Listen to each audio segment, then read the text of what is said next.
Hi guys, আজকে আমি তোমাদের একটা নতুন মাছের রেসিপি দেখাবো, যেটা হচ্ছে পাঙ্গাস মাছ।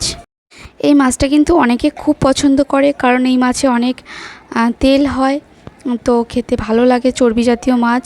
আর অনেকে কিন্তু এই মাছটা একদমই পছন্দ করে না। তো আমি ওই মাঝামাঝি আছি, কখনো ভালো লাগে কখনো ভালো লাগে না। তো এই মাছটা ছিল অনেকটা বড় ওজনের, প্রায় 4 কেজি ওজনের মাছ। সেই জন্য কিন্তু এটার টেস্ট কিন্তু অনেক ভালো ছিল। আর এটা আমি কিভাবে রান্না করেছি তোমরা দেখতে পারো। এটা অ্যাকচুয়ালি মাংসের মতো করে রান্না করতে হয়, না হলে কিন্তু ভালো লাগে না। নর্মাল যেভাবে মাছ আমরা রান্না করি সেভাবে করলে ভালো লাগে না। একটু বেশি মশলা দিয়ে স্পাইসি করে রান্না করলেই কিন্তু এটা বেশি টেস্ট লাগে।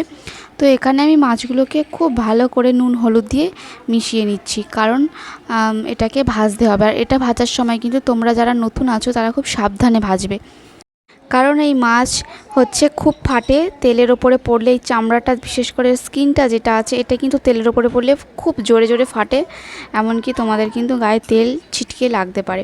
তো বি কেয়ারফুল, এটা ভাজার সময় নয় ঢাকা দিয়ে দিয়ে ভাজবে, নয় কিন্তু তোমরা শুধু মাছের অংশটাই দেবে, আর ওই স্কিনটা কিন্তু তেলের ওপরে দেবে না।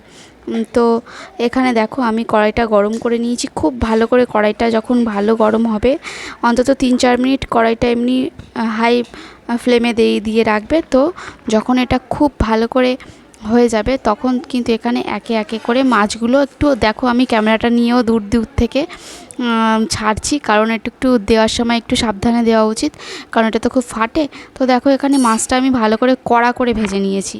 এরপর এই ভাজা তেলেই কিন্তু আমি আরেকটু তেল অ্যাড করব, কারণ এবারে কিন্তু আমি তরকারিটা করব। তো এখানে আরেকটু আমি তেল অ্যাড করেছি। আর যেহেতু এই মাছে প্রচুর তেল, তো সেই জন্য খুব একটা বেশি তেল না অ্যাড করলেও হবে, তবে মোটামুটি যেমন ডিমে আমরা তেল অ্যাড করি সেভাবে করলেও হবে। তো এখানে কিন্তু আমি দিয়েছি গোটা জিরে। এরপরে কিন্তু আমরা ভালো করে যখন ভাজা হয়ে যাবে জিরেটা, তখন কিন্তু আমরা একটা বড় সাইজের পেঁয়াজ কেটে রেখেছি, সেই পেঁয়াজটা কিন্তু দেবো। একটু বেশি পরিমাণেই পেঁয়াজ লাগবে, তো সেই পেঁয়াজটা কিন্তু আমি এখানে অ্যাড করে দিচ্ছি। এবং পেঁয়াজটাকে ভালো করে ভাজতে হবে, খুব চুঙিয়ে ফেলবে না, মোটামুটি ভাজবে, মিডিয়াম মতো ভাজাভাজি হয়ে যাবে।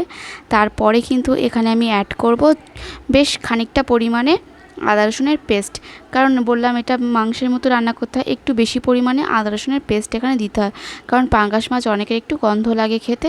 তো একটু বেশি পরিমাণে আদা রসুন দিলে এটা আর অতটা গন্ধ লাগে না। তো এখানে আমি দেখো দিয়ে দিলাম আদা রসুন। আর এরপরে আমি কিন্তু দেব একটা বড় সাইজের টমেটো। তো টমেটো দিলে গ্রেভিটা ভালো হয়, সেই জন্য আমি প্রত্যেকটা এই ধরনের তরকারিতে টমেটো অ্যাড করতেই ভালোবাসি। তো এরপরে দেখো আমি কাঁচা লঙ্কাও দিয়ে দিলাম, আর এবারে নুন দিয়ে দিলাম। নুনটা এখন এই জন্যই দিলাম যাতে তোমার টমেটোটা ভালো করে মানে মেল্ট হয়ে যায়, ভালো করে ওটা সিদ্ধ হয়ে যায় তাড়াতাড়ি, সেই জন্য কিন্তু আমি দিয়ে দিয়েছি। আর এখন দিয়ে দিলাম নুন দিয়েছি, লঙ্কার গুঁড়ো দিয়েছি, আর হলুদ দিয়েছি, আর জিরে গুঁড়ো দিয়েছি। তোমরা পারলে চাইলে ধনিয়া গুঁড়োও দিতে পারো। তো এরপরে ভালো করে কিন্তু আমি কষিয়ে নেবো যতক্ষণ না মশলা দিয়ে তেল ছাড়ছে। তো এখানে দেখতে পাচ্ছ আগের অবস্থা আর এখনকার অবস্থা, খুব ভালো করে এটা আমি কষিয়ে নিয়েছি আর তেলও ছেড়ে দিয়েছে। এখন আমি কিন্তু এরকম ডুমো ডুমো করে কেটে রাখা একটু মোটা সাইজেরই আলু কেটেছি আমি, তো দেখতে ভালো লাগে। তোমরা চাইলে কিন্তু এই আলুটা আগে তেলে ভেজেও নিতে পারো, কিন্তু আমি ভাজিনি, কারণ ঘরোয়া রান্না সেই জন্য। তো আমি করেছি এইভাবেই, মোটা মোটা করে আলু কেটে সেটাকে আমি এখন দিয়ে দেব। আর আলুটাকেও কিন্তু যথেষ্ট সময় ধরে কষাতে হবে, যতক্ষণ না গ্রেভিটা আলুর সাথে ভালো করে মিশে শুকনো শুকনো হয়ে তার গায়ে পুরো আষ্টে পিষ্টে লেগে থাকে।